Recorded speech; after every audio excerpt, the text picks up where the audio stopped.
Bueno, ya oficialmente estamos grabando, César Noyola. Ok. Pues qué bueno que aceptaste participar en este diálogo sobre las prácticas sociales y de qué manera trabajar en estos tiempos de COVID, en los tiempos que vienen, y un poquito reflexionar sobre nuestro lugar en el arte contemporáneo desde las prácticas sociales antes del COVID. Entonces, me pareció importante que tú y yo platicáramos porque durante mucho tiempo hemos mantenido una amistad, además que nuestras perspectivas de trabajo son distintas, lo cual creo que enriquece bastante esta discusión. Sí, claro. Entonces, dicho de una manera muy coloquial, pues tú eres más chairo, yo soy más fresón, y eso puede ser como rico para, de alguna manera, encontrar un punto medio donde podamos trabajar y de alguna manera, ¿cómo decirlo? Encontrar un sentido para lo que estamos haciendo como artistas y para lo que viene. Porque vienen tiempos difíciles y no es que vengan en sí, ya están aquí y ya estaban aquí, solo que van a empeorar. Sí, sí. Sí, creo Y que... bueno, como ustedes saben, pero estoy grabando solo para que tanto tú como toda nuestra audiencia sea consciente de que esto lo vamos a compartir en redes sociales y demás. Y bueno, comenzamos. ¿Qué decías?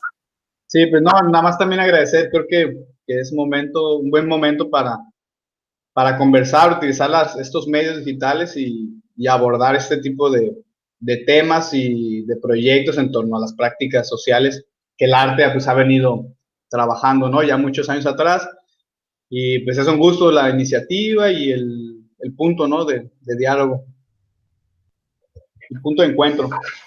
Aquí como primera pregunta y como un buen punto de encuentro, preguntarnos qué sí y qué no es la práctica social.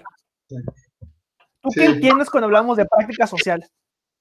sí. Pues el término creo que es muy reciente y tiene muchas como formas de complicar lo que sería la práctica social, ¿no? Definirla va a ser complicado, pero creo que sí podemos entender formas y dinámicas que convergen en varios artistas, ¿no? Y varios colectivos que trabajan desde esta forma de arte.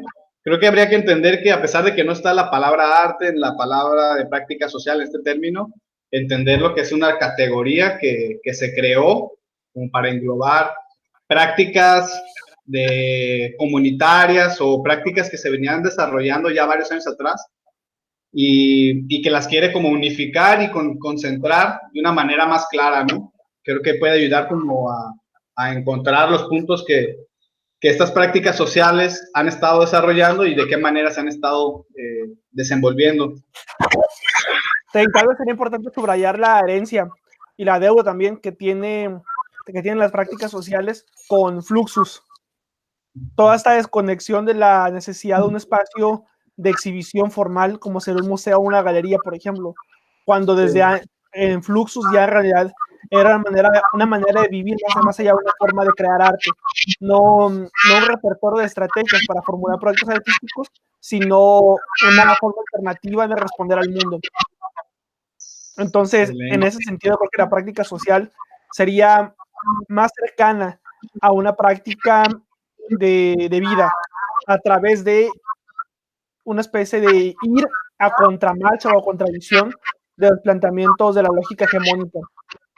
Y creo que esa parte sería importante, que no sé en tus proyectos, ¿qué tan necesario ha sido trabajar con un museo o con una galería? Ok.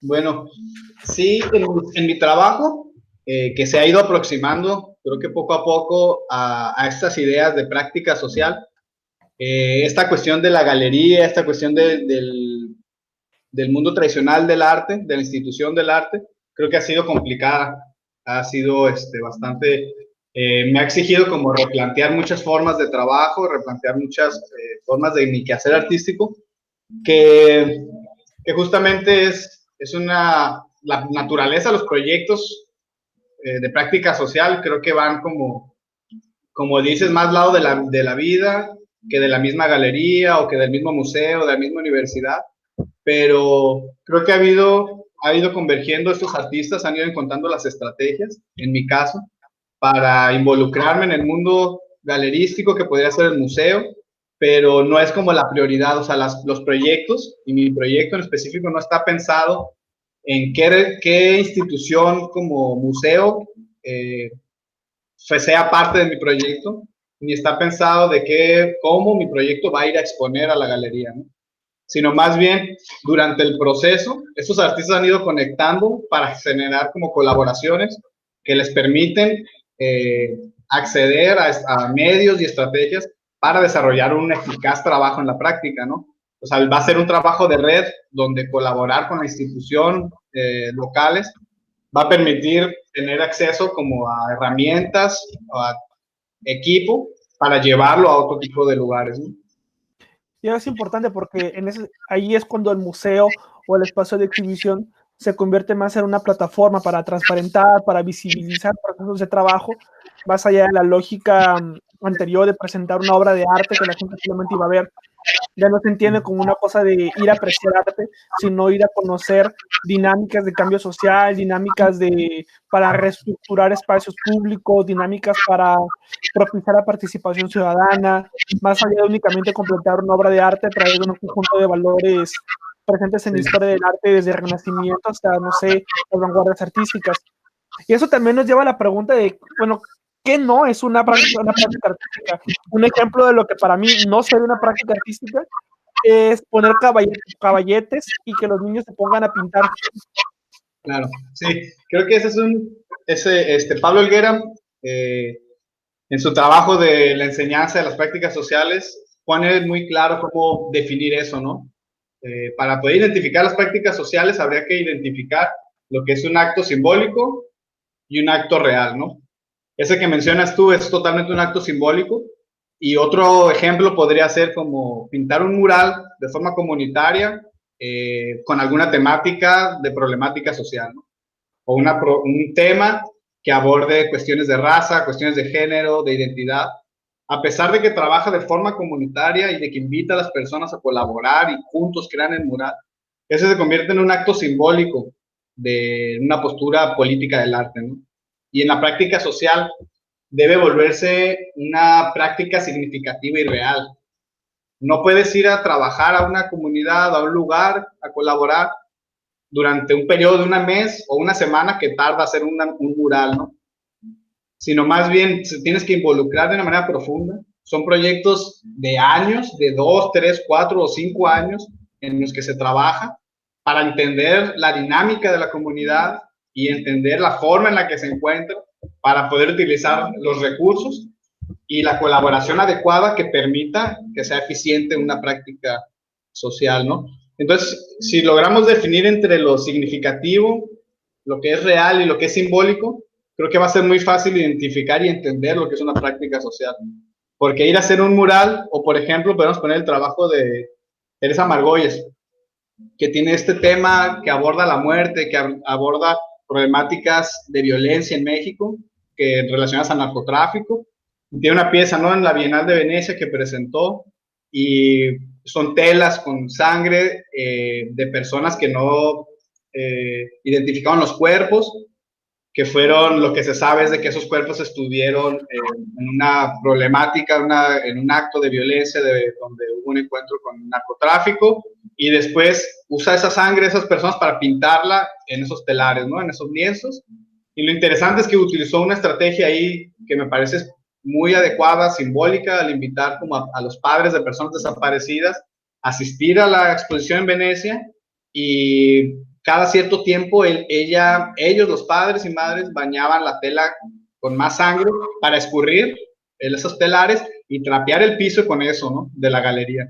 Entonces me parece que es muy clara la postura que toma, abordando el arte como desde una postura política, pero el acto sigue formando un acto simbólico y un acto metafórico sobre lo que está sucediendo en México, ¿no? Y tal vez ahí sería importante marcar que el acto de Teresa Margolles y de tantos otros no es tan mal en realidad. O sea, no, el hecho de que se esté en esta dimensión simbólica no los hace menos ni más. Simplemente no cae en lo que podamos entender como una práctica social, la cual creo que se distinguiría porque define procesos y dinámicas de trabajo que van a van a afectar directamente la realidad del contexto en el que están trabajando. No van a representar algo de esa comunidad, sino que van a generar un proceso que lo puedan internalizar para así replicarlo y generar una dinámica de trabajo que justamente eso va a marcar la transición entre modos de vida, más allá de solamente representar un episodio crítico de la violencia en México, que no está mal, o sea, es un proyecto increíble, pero no es una práctica social. Sí, y está clara su postura, ¿no? ¿Qué es lo que dice? O sea, es importante como, yo creo que en este momento en el que nos encontramos y empezar como a que los artistas tomemos cada quien su postura en la que está abordando su trabajo, ¿no? Y creo que es momento en el que podemos, y lo que hacen las prácticas sociales es repensar esa postura, ¿no? Y llevarla como a una postura política, ética, de lo que podría ser el artista, ¿no? Como un agente que se involucra socialmente, que se hace responsable de lo que está sucediendo y utilizando el arte como una estrategia, una herramienta más a las que ya existen, ¿no? Para tratar de atender y llevar a cabo la solución de ciertas circunstancias o situaciones. Y el arte en tanto display, en cuanto a un montaje o una presentación de lo que se produce o lo que se hace en el trabajo comunitario o en la práctica social, no tanto el arte en cuanto a cosas artísticas, que eso es importante como subrayarlo. Una práctica social no necesariamente debe ser algo artístico, de que se vea padre o cosas así. De ahí que la práctica social tiene esta cercanía o este punto de encuentro con otros lenguajes disciplinarios como la antropología, el derecho, la sociología, que de pronto lo convierte en una cosa totalmente interdisciplinar, porque justamente no busca algo en concreto cuando trabaja. No es como que siempre va a querer hacer una pintura, una instalación, un dibujo. El objeto que se produce varía y puede ser que ni siquiera exista un objeto presentado en un museo, porque lo que el espectador tendría que ver, en caso de que hubiera algo que ver, sería a la gente, cómo cambió la dinámica o lo que se generó desde todo el diálogo político, sí, digamos. Sí, sí, y esa es la parte difícil, yo creo, ¿no? Eso es como lo que me ha sucedido y lo que he visto como esas famosas preguntas de ¿y cómo es que eso es arte, no? ¿Y por qué eso va a ser arte? ¿Y por qué no mejor te conviertes en activista? ¿O por qué no mejor te dedicas a la antropología, sociología? Sí, que van a estar surgiendo, ¿no? ¿Por qué no mejor te pones a estudiar educación, pedagogía? Y cómo, y eso es la parte creo como complicada, ¿no? Pero que poco a poco va a ir, espero, y se va a ir trabajando ese cambio, ¿no? Hacia que las formas de arte son diversas. Dice un colectivo, Washington Clauser de Europa, que menciona su trabajo, dice, es válido transformar la pintura para hacer arte, ¿no? Es válido que el artista decida transformar el barro para construir arte, ¿no? Pero es válido también transformar mi entorno social como una pieza de arte, ¿no? Transformar mi entorno hacia un cambio positivo en común, ¿no? Y eso también es válido como una pieza artística. Y desde ahí creo que eso me permite como entender que la poética y la parte metafórica existen porque lo estamos abordando desde el arte, no lo estamos abordando desde la sociología ni desde la educación, pero sí se tiene que recurrir a esas estrategias porque son campos del conocimiento que ya llevan años trabajando en la comunidad y en la interacción. Entonces recurrimos a los medios y eso implica mucho compromiso, pues implica para que un proyecto sea eficaz, tiene que ver también de qué manera te involucras con el conocimiento para poderlo llevar a cabo y poderlo hacer ese intercambio de conocimientos en beneficio de lo que se está buscando, ¿no? En que sea eficaz la actividad. Yo creo que esa parte es como compleja de que el espectador o de que los otros colegas nos digan, oye, pero es que eso no es arte, ¿no? O sea, eso, ¿por qué es arte? Se vuelve un poco complejo, pero ya ahí viene, como dices, desde las posturas de Fluxus, lo que estaba planteando justamente un partidario de Fluxus, Joseph Bosch, cuando habla de la escultura social, ¿no? También va a entenderse como esta idea de trabajar en la comunidad, en el entorno, y la transformación social de ese entorno es la parte poética, es la pieza, y es lo que nos va a permitir crear prácticas sociales, o sea, entender el arte como eso. Y eso es lo interesante, cómo es que, como me decía José Luis Brea, siempre hay dos engranes que se están moviendo. Uno que empuja hacia un cambio o una que reflexiona a profundidad sobre las posibilidades mismas de la creación, y otra que siempre busca volver a los fundamentos de la vanguardia o los fundamentos del arte moderno. Entonces, mientras que unos están luchando por otro tipo de posturas, otro tipo de posicionamientos en torno a las imágenes, otros mantienen esta idea necia de que el arte debe forzosamente tener una representación, presentarlo en un museo de tal y tal manera. Y esto es complicado porque, pues, de alguna manera, movimientos de los años 60, 50, 60 en adelante no han llegado por completo, como que se mantienen con cierta lejanía. Entonces, creo que un buen principio sería hablar más de todo esto en las diversas instituciones o espacios dedicados al arte y a la formación, para que las prácticas sociales tengan cabida y una respuesta más positiva por parte del público en general, público de las instituciones que financian ese tipo de proyectos. Ahora, no sé si quieras añadir algo más en torno a esta pregunta o ya pasamos a la siguiente. Sí, podemos pasar a la siguiente. Aquí una pregunta que me parece bastante importante. Claro. Y esto, lo de cómo propiciar la autonomía y autosuficiencia participativa en contextos específicos. Aquí faltó un último signo de interrogación, luego lo ponemos. Pero, en principio, vamos a dividir en dos partes. ¿Cómo propiciar la autonomía? Sí, creo que ahí yo recurriría como a entender, igual siguiendo con la pregunta anterior, llevando a esta pregunta, es como uno de sus antecedentes para mí muy importante como referentes de las prácticas sociales es las teorías políticas del pensador Pablo Freire, ¿no? Y si entendemos la práctica social como una práctica artística para la libertad, como lo planteaba en esta pedagogía Freire, creo que nos permite llevarla como a entender que la práctica no es una práctica individual y dice Freire, esta pedagogía es desde, para y por los oprimidos, ¿no? Porque este punto debería llevarse hasta a comprender estas prácticas como el arte es desde, por y para la comunidad. Entonces aquí genera, yo creo que un gran crisis o una gran problemática para las artes tradicionales, ¿no? Porque no está pensada desde lo individual, no está pensada desde el genio del arte, sino te está invitando como a entender que la práctica y el arte no va a ser uno, sino se va a construir juntos, se va a construir en colaboración y como dice, ¿no?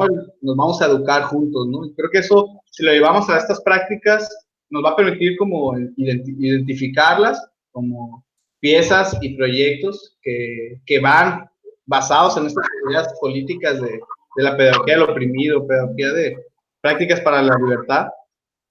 Invita a que hay un compromiso, dice él, ¿no? Hay dos cosas que debe tener el educador, ¿no? Amor y compromiso, ¿no?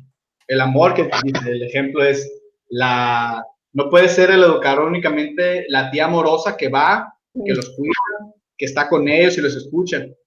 No puede ser eso la profesora que va a propiciar la libertad, ¿no? Debe ir una profesora que lleva también compromiso.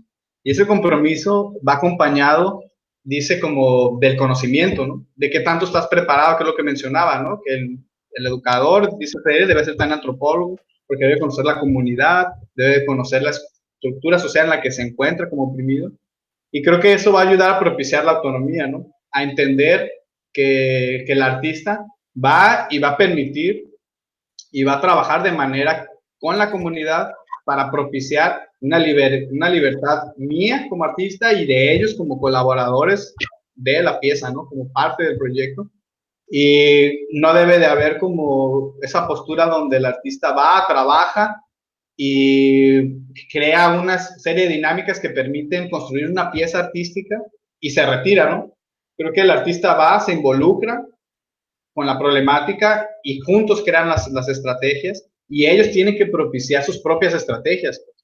O sea, aquí el artista no va a solucionar, no es que él tenga unas estrategias poéticas que le permitan, sino más bien el artista va, dialoga, trabaja en colaboración, se hace un trabajo en red y permite que cada quien tenga su propia construcción de lo que está pasando para llegar a ese fin común que se está buscando, ¿no? Y eso va a dar... me parece súper importante que mencionaste, perdón, es la parte de el momento en el que las comunidades o ese contexto específico no necesita esta idea de que alguien más lo valide o que alguien más le dé permiso o que de alguna manera está respondiendo a dinámicas del mercado del arte o del tipo de objetos que se presentan en museos, en galerías, esa total autonomía sobre el acto de decidir. Y creo que es una parte importante en el pensamiento de Freire, la decisión. Sí. El momento en el que esta comunidad, sea o no una comunidad vulnerable, sea o no una comunidad de un pueblo originario, aquí el punto importante es el acto de decidir sobre su destino como comunidad y el destino de todo lo que les envuelve. Comercios, no sé, fauna, flora, todo aquello que de alguna manera para ellos es valioso y que para ellos forma parte de su mundo, poder decidir sobre él porque es suyo, no es de otros. Y esta parte de la autonomía... ¿Qué? Sí, eso, adelante. O sea, que eso involucra el compromiso, pues el tiempo que llevas tú trabajando y conociendo el proceso en el que se encuentra, ¿no? Para poder generar estar en el lugar adecuado, de las formas adecuadas para propiciar ese crecimiento y ese desarrollo de empoderamiento que podemos decir o de que permita a la comunidad de ellos mismos crear sus propias estrategias. Y esto nos lleva a pensar y a retomar lo que platicábamos en la pregunta anterior un poco sobre, no se trata de solo ir a observar, sino de ir a observar, participar y actuar. Esta observación, participación, acción es muy complicada porque uno creía que puedes observar y participar desde lejos y nada más llegar y llevarles unos rotafolios con imágenes de alguna obra de arte de Gauguin o lo que sea y que se pongan a colorearlas. Pero no es la idea porque uno, la práctica social no está enfocada únicamente a comunidades vulnerables. Dos, la práctica social no está enfocada nada más a los niños pobres, porque luego como que se tiene esta idea de que hay que ir a trabajar con niños pobres nada más. ¿Y qué pasa con la gente de la tercera edad? ¿Y qué pasa con la gente que tiene discapacidades? Como hay un sector del público que no siempre se tiene en mente al momento de pensar en prácticas sociales. Igual, el hecho de que una persona no sea de súper escasos recursos no significa que no necesite o que en su contexto no vaya a necesitar una práctica social para hacer algo. Pienso, no sé, en situaciones donde mediante multinacionales, mediante proyectos invasores arquitectónicos, de desarrollos inmobiliarios, afectan a la comunidad de escasos recursos y de altos recursos. Todos se ven afectados y es necesario un punto medio que actúe. No digo que uno valga menos o más que el otro, digo que cuando hablamos de comunidad no debemos discriminar. Sí, ese es un punto ahí complejo, ¿no? En el tema, en la práctica que está, te digo, o sea, no hay mucha teoría todavía de lo que es y lo que no, y hay más como de la genealogía de las vanguardias, cómo se ha construido. Y lo que me interesa a mí del texto de Pablo Helguera es que se enfoca en las metodologías que estos artistas están llevando como un ejercicio para que los artistas podamos comprender y llevarlas a cabo, ¿no? Y él pone un ejemplo ahí interesante que dice, para poder entender, dice, en la comunidad, no cualquier comunidad va a ser parte de una práctica social. Y yo coincido con él y coincido, creo que de ahí, con Pablo Freire también, ¿no? O sea, como lo que menciona Pablo Helguera pone un ejemplo muy claro, que es una comunidad de extrema derecha, que se reúnen para hacer una revista y repartirla gratuitamente sobre ciertos temas que a ellos les interesan. Eso no es práctica social, lo aclara él ahí en su punto y yo coincido. Creo que no cualquier comunidad va a ser lo que va a permitir hacer la práctica social, ¿no? La práctica social está buscando la equidad, por ejemplo, ¿no? Está buscando un bienestar común y está buscando utilizar las artes para que las problemáticas, o sea, el tema problemática sí está involucrada para mí en las prácticas sociales. Bueno, ahí es un tema complicado porque creo que cuando planteamos algún tipo de estudio de caso y lo limitamos a una descripción únicamente superficial, estamos siendo un poco tramposos. ¿Qué pasaría si estas mujeres, esa comunidad, digamos, son mujeres ricas que sufren de violencia? Entonces, no, claro, el hecho de que generen estos documentos, esta revista como panfleto político, habla de un tipo de emancipación y demás, que no sería peor si fueran pobres. Así, no, sabemos que será peor, pero la realidad es que creo que normalmente las políticas, hablo desde el total desconocimiento, las políticas van más enfocadas hacia comunidades sumamente vulnerables de mujeres y demás que de mujeres ricas, cuando la violencia, al menos en nuestro país, está presente tanto con mujeres ricas como con mujeres pobres. Entonces, no creo que tenga más valor que se emancipe una comunidad de mujeres vulnerables, que se emancipe una comunidad de mujeres adineradas. Sí, pero creo que ahí al punto que él, al poner este ejemplo, creo que está queriendo como también pensar que no cualquier comunidad, pues, ¿no? O sea, y que no porque comunidad podría ser cualquier grupo, pues, ¿no? De personas que se reúnen, pueden ser neonazis tal vez, y no por eso se vuelve una práctica social, porque se están reuniendo para compartir ideales. Creo que sí tiene que ser una reunión y muy pensada desde la estética dialógica, por ejemplo, una organización que se está dando de manera colectiva, colaborativa, para escuchar las diferentes voces y atender la problemática, ¿no? Es un punto importante que el otro día estaba pensando. Que no, el hecho de que lo piense no significa que yo comparta esa opinión, quiero aclarar, solo lo considero como parte de un proceso crítico. ¿El arte tú crees que siempre debe hacer cosas positivas? O sea, que es como parte de la naturaleza del arte el hecho de hacer cosas lindas. No, pero en este caso es distinto. Ajá. Creo que va a haber herramientas para elevar otro tipo de propuestas, pero en este caso las prácticas sociales van enfocadas a eso, al beneficio común.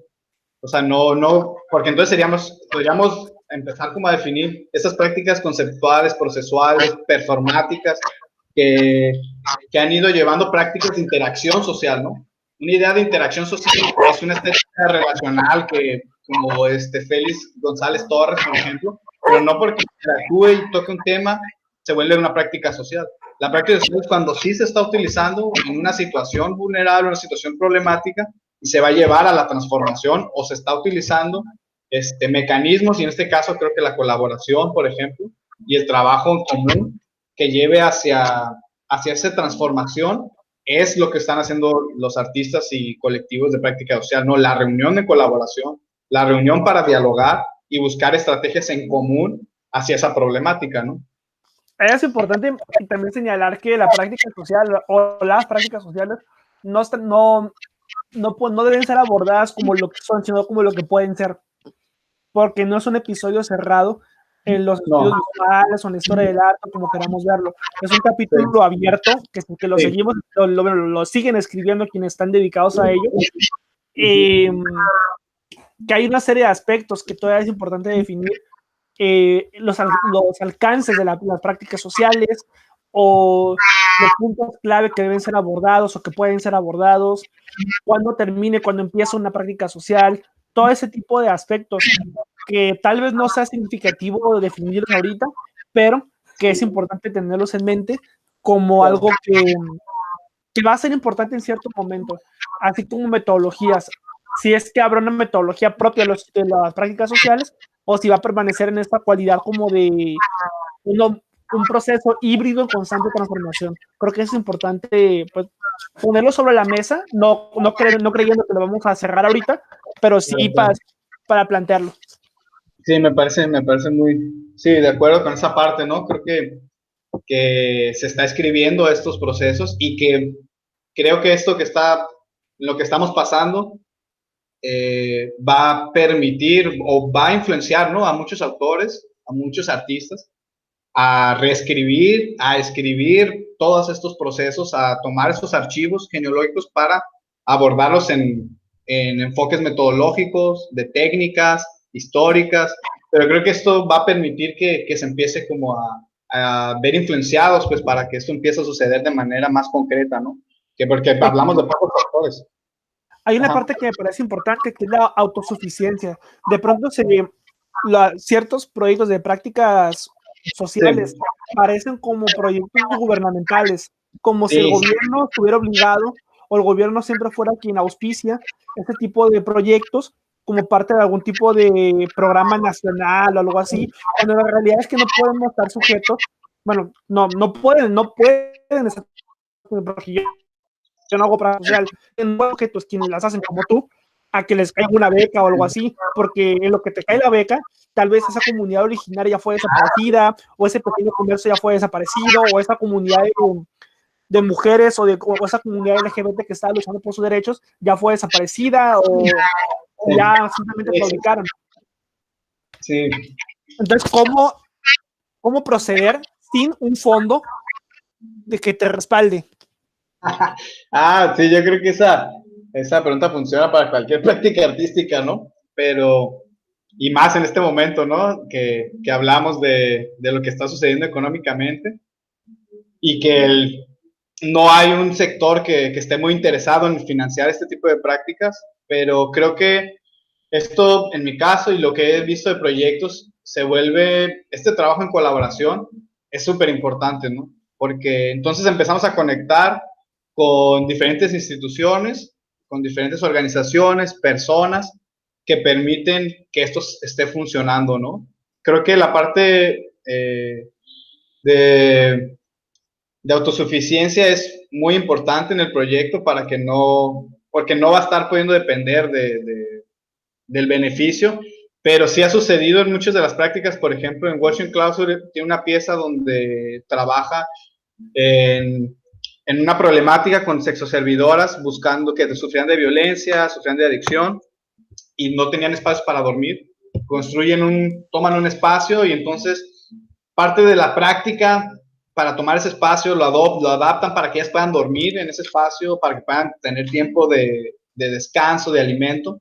Para poder sustentar ese proyecto ocupó una parte que el gobierno de esa localidad se hiciera responsable y pusiera una parte del financiamiento de la luz, agua y parte de la renta del espacio, ¿no? Pero realizaba ciertas prácticas muy interesantes, que era, por ejemplo, la casa estaba en un lago y lo que hacía era recorridos en el lago para invitar a diferentes especialistas que se pudieran hacer reflexiones, cuestionamientos sobre lo que sucedía y recabar fondos para que eso siguiera funcionando, ¿no? O sea, cada proyecto va a buscar esas estrategias. Obviamente creo que es importante como la conexión con otras organizaciones, pero el mismo proyecto va a ir buscando una parte sustentable, ¿no? Que le permita estar avanzando. Y en este caso, en ese proyecto, por ejemplo, lo que hace es eso, ¿no? Aceptan donadores de quien guste, pero aparte hacen estos recorridos para estar invitando a gente y le explican y conversan sobre lo que está pasando y están viendo de qué manera pueden unirse, ¿no? Que se ocupan psicólogos, ahí se hizo el recorrido en el bote y entonces el psicólogo daba terapias ya gratuitas, ¿no? Pero entonces creo que la parte económica sí se complica y ese proyecto duró 3 años, cambió de presidente en ese proyecto y se acabó el proyecto, ¿no? Porque él daba... Creo que si me pillaran ahorita que dijera un proverbio sobre eso de las prácticas sociales sería pedir una beca no debe pedir permiso. Entonces, esta cuestión de que pedir una beca no debe ser como pedir un permiso, me parece fundamental. A ver, espérenme que ahorita mi perrita se puso loca. ¡Vete! Aria, vete.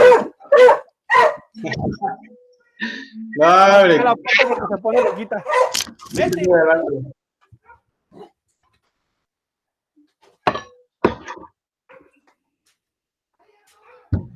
Vete, chiquita.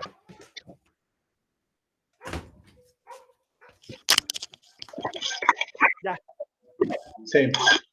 Entonces, sí, esta parte de que pedir una beca no debe ser pedir permiso. Luego parece que el hecho de que le pidas a alguna institución que aporte alguna cantidad o incluso pedir al gobierno, parece como esta cosa de me voy a limitar o voy a establecer una serie de criterios de tal manera que validen mi proyecto y aporten alguna cantidad, lo cual me obliga ya luego a no hacer otras cosas porque no vaya a ser que me quiten la beca, no vaya a ser que me veten. Entonces creo que la parte de la autosuficiencia, y qué bueno que comentaste esa parte de abrirse a otras estrategias para pues, juntar dinero, que puede ser desde los paseos que mencionas en el lago, hasta vender burritos, poner una taquería, lo que sea con tal de mantener el proyecto. Y no es que pedir becas o patrocinios esté mal, pero el proyecto no puede estar ni sujeto a ellos, ni limitado a ellos, en el sentido de lo que el proyecto mismo permite. Tal vez te piden que, no sé, los resultados del proyecto artístico sean obras físicas y no cosas efímeras. Entonces, desde ahí hay como un problema porque están como predefiniendo qué tipo de objetos vas a producir o de qué manera vas a pensar la concepción misma del proyecto, pero su materialización. Entonces, sí me parece importante lo que acabas de mencionar, esta manera de pues, juntar dinero para hacerlo. Sí, sí, sí.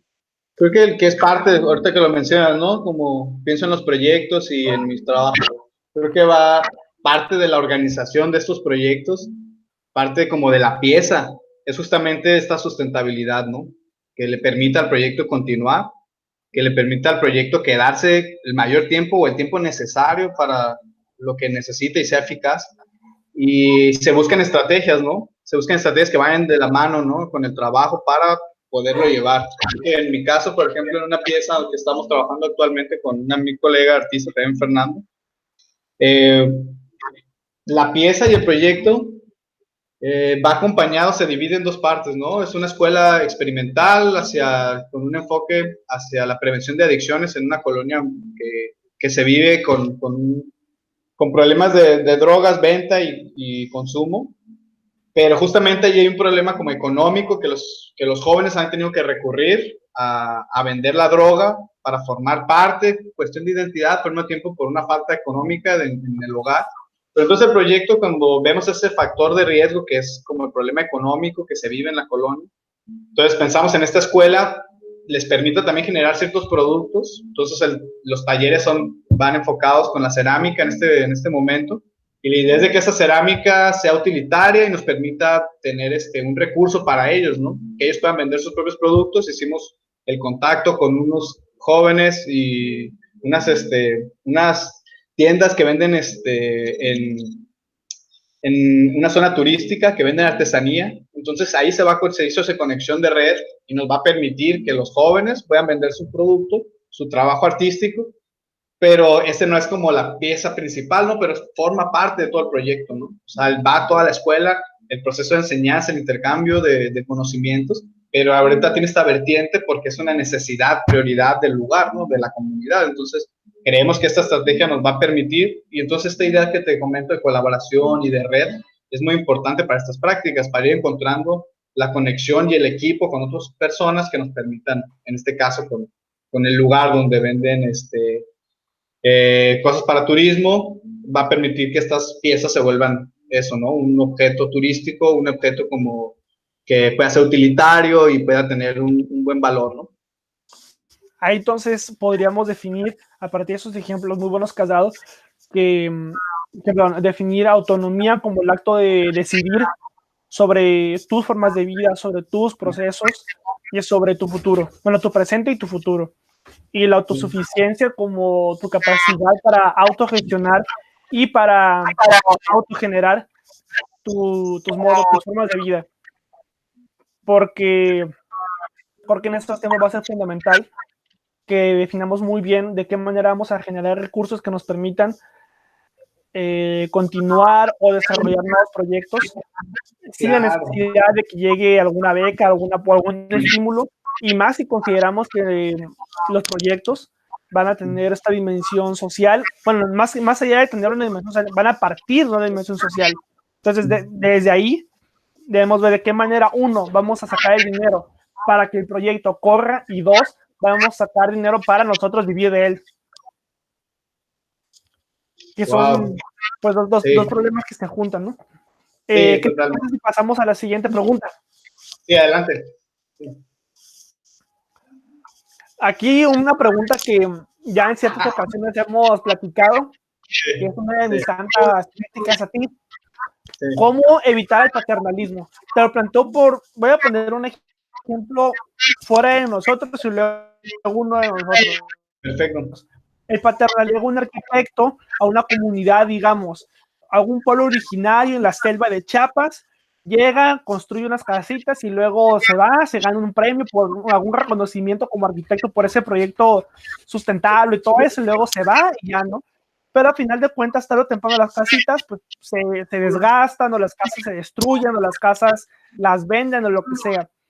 Entonces, esa para mí será la figura del artista paternalista que llega, él determina las prácticas, él decide, él hace, pero en realidad nunca les enseñó a pescar.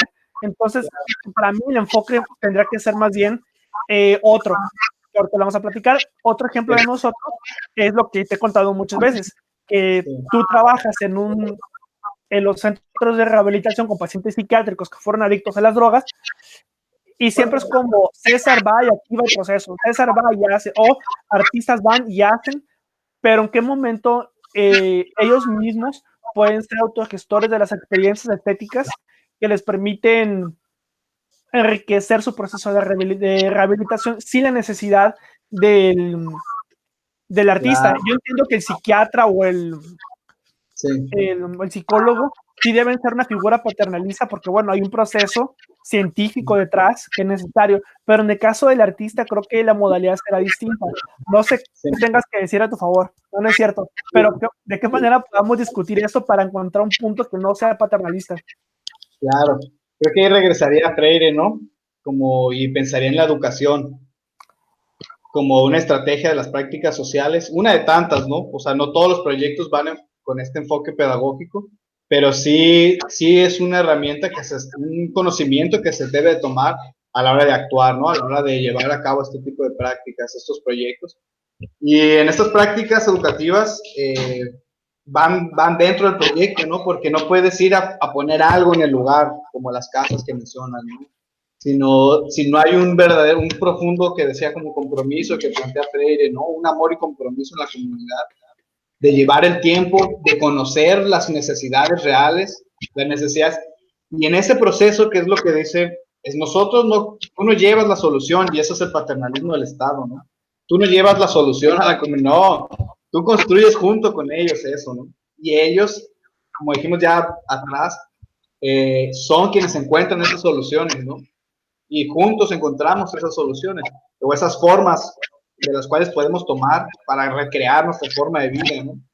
Creo que eso es lo que nos va, este proceso de conexión profunda con las personas, con la comunidad, para entender lo que se está viviendo.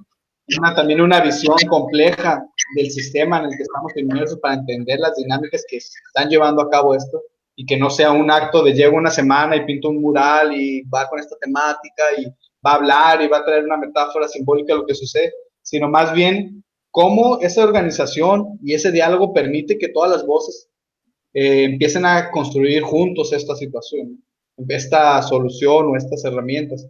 Pero sí es muy común, sí es esto que está pasando, creo que en las prácticas, por eso creo que es muy importante empezar como a reescribir o a empezar como a dejar documento, información, archivar lo que está sucediendo con estas prácticas y ir viendo cómo se vuelven más eficaces. Y creo que una de las estrategias o algo importante es la parte pedagógica del proyecto. Bueno, la parte pedagógica los invita a tener un posicionamiento, ¿no? De lo que son y dónde están y cómo están, para que ellos sean quienes también trabajen en este proceso, ¿no? Por eso esto es para y de ellos, ¿no? Porque no puede uno llegar a construir algo que no conoce, sino ellos son los que tienen que construir juntos. Y en mi proyecto creo que ha ido mudando, ¿no? Y ha ido creciendo. Mis primeras prácticas me invitaron a dar talleres, pero yo veo que el taller no es como lo más importante, pero primero llegué como expresión artística y una cuestión ahí de pintura, dibujo, performance, pero después me tuve que involucrar en términos de psicología para entender el programa en el que está. Después empiezo a hacer una colaboración con el psicólogo del centro para poder generar estrategias y formatos educativos más completos y más contextualizados a donde están, a lo que están viviendo. Entonces ya no pasa a segunda parte si aprendían a expresar, ¿no? O sus herramientas o técnicas, sino cómo podían buscar una catarsis, cómo podían buscar un crecimiento, un autoconocimiento, elevar la autoestima. Y aún así el proyecto seguía como esta parte paternalista de qué pasa si yo ya dejo de dar la clase, ¿no? Pero el proyecto ha ido creciendo y ha ido cambiando y nos ha ido enseñando. Por eso digo que esos proyectos son de largo plazo, ¿no? Porque tienes que haber un conocimiento profundo que nos va a llevar mucho tiempo en integrarnos, en colaborar, en generar lazos de amistad para empezar a encontrar juntos esta solución. Entonces, de repente, un chavo del centro, veo que muchos vienen de una colonia y que están cayendo en ese centro, y entonces dicen, no, que vamos a dar talleres allá, sale la iniciativa de ellos, vamos, entonces generamos otro tipo de diálogo con lo que está afuera. entendemos que es mucho mejor atender desde la prevención y no desde la enfermedad que ya llevan causada. Entonces cambiamos nuestras estrategias hacia la prevención y es esto que se ha llevado ahora a la comunidad y que se está pensando en este proyecto de una escuela experimental, gratuita, pública, que permite vender estos objetos para que se recabe fondos. Entonces, creo que el proyecto ha ido mudando y sí ha buscado justamente que eso es muy complejo, como la parte paternalista, dejarla y empezar a romper con eso para empezar a conectar con formas más sinceras, más reales en el cambio, ¿no? Y también una cosa importante es que ustedes, quienes trabajan prácticas sociales, no llegan al contexto para entregarles un manual de operaciones de, este es el manual, van a seguir pasos del 1 al 20 y ya eso garantiza una solución, sino que la solución implica la vivencia en el contexto, implica una observación a profundidad, sí hay como cierta dimensión científica que no, que evita o podría evitar esta conexión paternalista, porque el hecho de que alguien crea que plantear pasos 1 al 10 ya garantiza la solución es equivocado, porque eso será justamente el enfoque únicamente paternalista. En cambio, un enfoque que reúne la parte científico-paternalista y la parte emotiva entiende que efectivamente puede haber un conjunto de procedimientos, un conjunto de pasos que al seguirlos, pues te acercas a una solución, pero en el transcurso pueden pasar muchas cosas que solamente van a suceder y solamente vamos a poder atenderlas estando ahí, participando con la comunidad y que entre todos trabajemos este borrador o este documento de procesos, porque efectivamente no hay que olvidar que somos personas y el ser personas implica un proceso constante de modificación, un proceso constante de tomar decisiones y entendernos entre nosotros. Es complicado entendernos a nosotros mismos, ahora imagina entendernos como comunidad y después de eso pensarnos en términos plásticos, en términos estéticos, es como ya una dimensión bastante compleja. Entonces creo que partiendo de toda la reflexión que hago, es importante que quienes trabajen prácticas sociales no crean que el hecho de que ya tengan definido un proceso o un conjunto de estrategias significa que las puedan aplicar en otro contexto, sino que toda esta caja de herramientas debe adaptarse. Y eso me parece clave, ¿no? Que es lo que hay algo muy interesante con los trabajos, con los libros de Freire, porque Paulo Freire nunca te da un método de cómo se usa, ¿no? Lo que utilizó, las herramientas exactas de cómo los pasos que hizo para llegar a la alfabetización, ¿no? En las comunidades a las que iba. No, él te está dando un proyecto político para que tú tienes que crear tu propio proceso en tu propia comunidad, en tu propio contexto, ¿no? Te da como unos principios políticos, éticos, de lo que el docente tiene que tener ante este tipo de prácticas para lograr la libertad.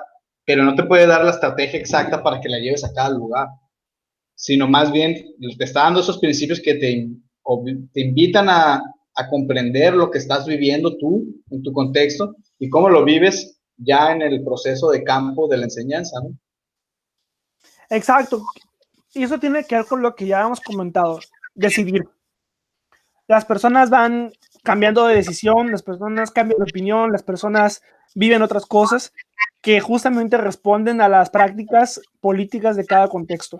No es lo mismo el contexto social, el contexto político, histórico, artístico de Paraguay que el de Bolivia, que el de México, que el de Suecia. Entonces, pensarlos igual en una política social es el primer error, porque punto número 1 de los dos que mencionaría, a partir de cuántas personas podemos hacer práctica social. Puede ser que sea una persona, puede ser que sean 2 personas, puede ser que sean 200,000 personas. Entonces, la práctica debe estar pensada para ese grupo en particular. Así sea el artista y una persona, o hacen el artista y 200,000. Debe estar adaptado y pensado para eso. No nada más como llevarlo a este lugar, porque van a responder a situaciones muy distintas y creo que es un poquito lo que planteaba Freire. Hay que fijar un conjunto de principios, un conjunto de ideas que es importante que prevalezcan en la figura del educador o bueno, a quien se dedique a la educación, pero no tanto los procedimientos de cómo llevan todo esto a la práctica, porque eso quien esté centrado en la educación va a tener que irlos adaptando para que las cosas salgan de la mejor manera. Sí, voy a conectar la compu, perdón.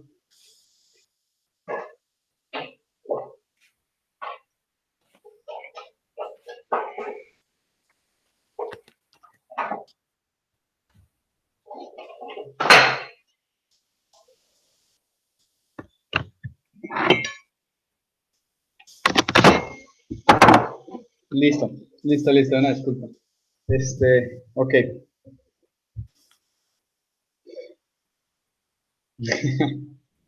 ¿Y qué? ¿En qué nos quedamos? Una disculpa por salir por lo del cargador corriendo. Pues básicamente estábamos platicando que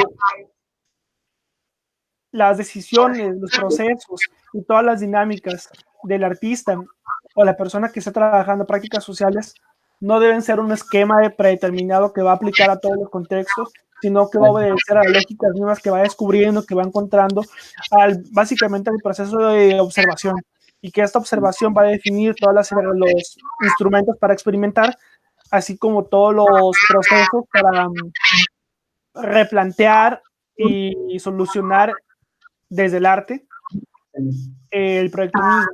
No sé si quieras añadir algo más en ese sentido. Solo que pienso que, así como lo que comentas, creo que también, tanto para los artistas, pero también a los autores que se van a dedicar a escribir en este momento, todo este proceso, y de lo que está sucediendo y de las estrategias, va a ser algo complejo por esto mismo, ¿no? Como no van a poder escribir como lo es para los medios técnicos y herramientas técnicas para construir la fotografía, o un libro de herramientas para pintar, por ejemplo, o para cómo esculpir en bronce, o bueno, en yeso o en tal material, ¿no? O cómo hacer un vaciado de bronce.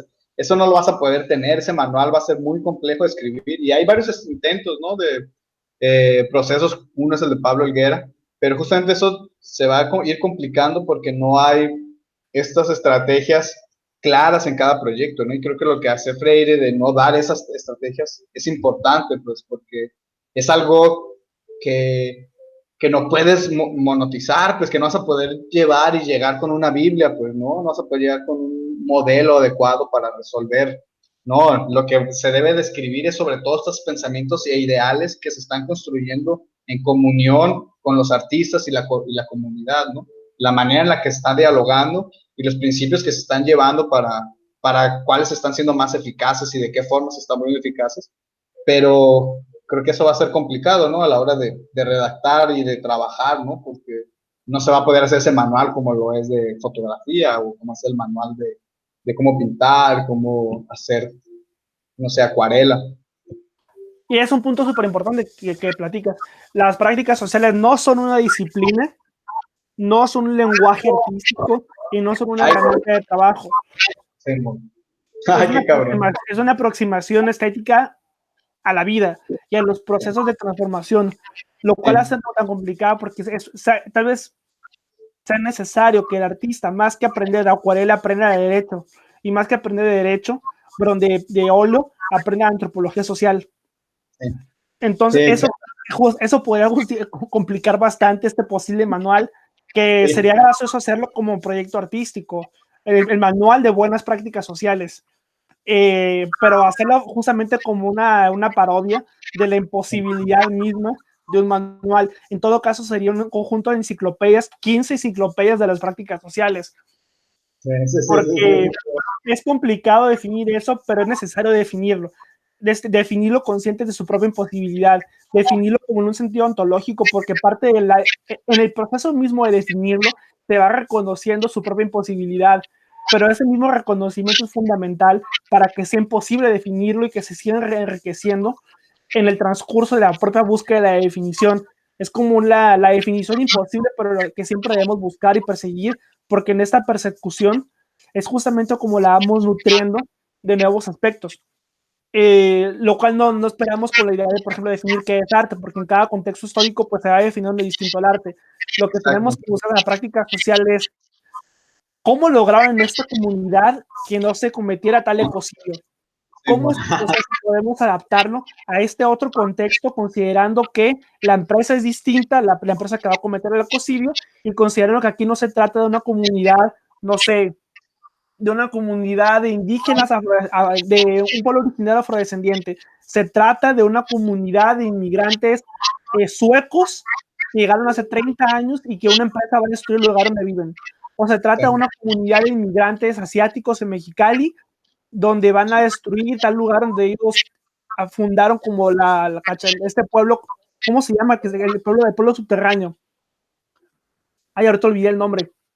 Pero bueno, aquí hay que considerar de qué manera vamos adaptándolo dependiendo de cada contexto cultural. Y bueno, me parece súper importante que comencemos a trabajar con esas 3 preguntas con las que iniciamos este debate, que no lo cerramos porque quiero que otras personas lo continúen, pero me parece importante que vayamos platicando ese tipo de cuestiones y que las podamos ir compartiendo poco a poco. No sé si quieras añadir alguna reflexión para enamorar al público. A ver. Bueno, ya saco un libro, ¿no? Que tengo preparado las notas. No, solamente que creo que hay que retomar estas ideas del arte vinculado, de un arte que diluye la relación con la vida cotidiana, ¿no? Que dejemos como, que empecemos a que los que se están formando en artes podamos pensar otras formas de creación, otras formas de experiencias estéticas, en la cual podamos tener una responsabilidad de lo que se vive en nuestro entorno, ¿no?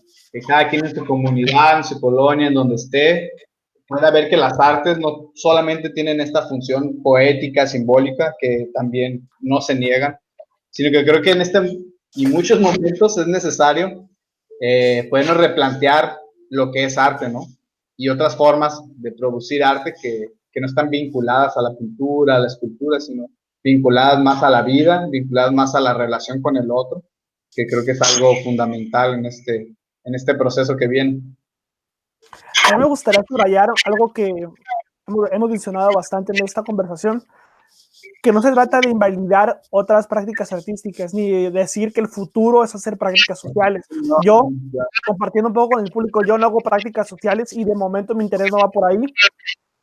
Respeto y considero fundamental que otras personas como tú las hagan, así como respeto y considero fundamental mi práctica y la de otros artistas que ni hacen lo tuyo, ni hacen lo mío, sino su propio rollo. Sí. Pero sí considero importante definir que todos tenemos un compromiso con los modos de sentir, los modos de hacer, los modos de pensar, y creo que ese será como nuestro punto de encuentro. Más allá de seguir creyendo en que el arte solo es una cosa, el arte sí puede ser una cosa, pero es una cosa que nos ayuda a sentir, ver el mundo, a hacer de otra manera. Cuando el arte solamente es un adorno, un ornamento, es cuando esa cosa, es eso, un ornamento, no es arte. Sí. El arte tendría otro tipo de posibilidades más allá de verse chido en una pared. Entonces son cuestiones que me parece importante discutir y entender que si hay un punto de encuentro entre César o Sim y tantos artistas más que hay, es eso, no pensamos el arte como un adorno, lo pensamos como una utopía. Una utopía que seguimos trabajando porque esperamos que algún día suceda. Claro. Entonces, sabemos que estamos lejos de lograr que, en mi caso, la gente se reconecte con el mundo, se desligue de las redes sociales, en tu caso, de la salvación de las comunidades originarias y de las comunidades de pacientes psiquiátricos.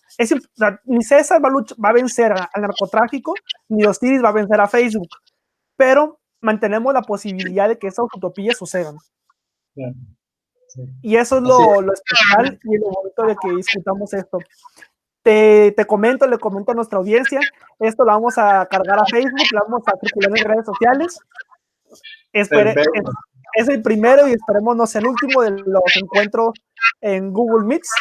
Perfecto. Y pues gracias por aceptar este enfrentamiento. No, pues un gusto, te digo, como tocar esos temas me pareció una muy buena idea, ¿no? En este momento, en estos medios también, ¿no? En los que nos encontramos, creo que es ideal para empezar a cuestionar, para reflexionar estas prácticas y muchas otras prácticas que hay. Entonces, pues, vale, pues ahí que ojalá sirva ahí para seguir con el debate y con los comentarios sobre el tema. Entonces, voy a cerrar esto. me despido, seguimos hablando, seguimos peleando y seguimos trabajando por el bien Dale. común. Perfecto, maestro. Un gustazo, muchas gracias. A ver, déjame aprender a dejar de grabar porque todavía no sé. Sí, no, ya eres un hacker ahí. Tú. Poco a poco. Pero sí, aquí dice que rec todavía.